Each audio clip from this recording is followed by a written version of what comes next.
Spark today news દર્શક મિત્રો, આજે 6 વર્ષ પૂર્ણ કરીને 7મા વર્ષમાં મંગલ પ્રવેશ કરી રહ્યો છે.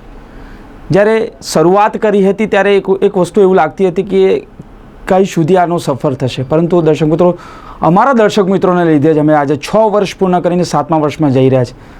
તમામ લોકોનો દિલથી આભાર માનું છું. સાથે અમારા વડા પરેશ સર, સુજલ સર, સાથે અમારા ચેનલ હેડ કૌશર ખાન સર, સાથે અમારી સમગ્ર ટીમ જ્યારે જે પરિસ્થિતિમાં કામ કરતી હતી, જ્યારે પાણી હોય કે પછી આફત હોય કે પછી કોઈ પણ પરિસ્થિતિ, કોરોના મહામારી પણ, એમાં પણ અમે લોકોએ કામ કર્યું છે.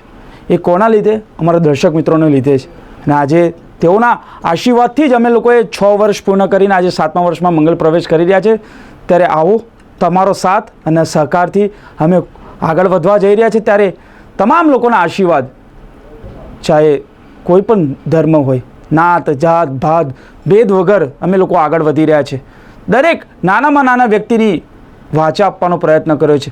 ચાહે પછી તંત્ર હોય કે પછી રાજકારણ હોય કે પછી અન્ય કોઈ પણ વિષય હોય, તમામ લોકો સુધી અમે પહોંચવાના પ્રયત્ન કરે છે. અને અમે જ્યાં સુધી અમે નથી પહોંચ્યા તે લોકોનો પણ અમે લોકો આભાર માનીએ છીએ, કારણ કે તેઓએ અમને બોલાવીને એ લોકોના પ્રશ્નોને વાંચવાનો એક માધ્યમ બનાવ્યું. ત્યારે આજે ફરી એક વખત 6 વર્ષ પૂર્ણ કરી સ્પાર્ક ટુડે ન્યૂઝ 7મા વર્ષમાં મંગલ પ્રવેશ કરી રહ્યું છે. ત્યારે તમામ લોકોનો હું દિલથી આભાર માનું છું.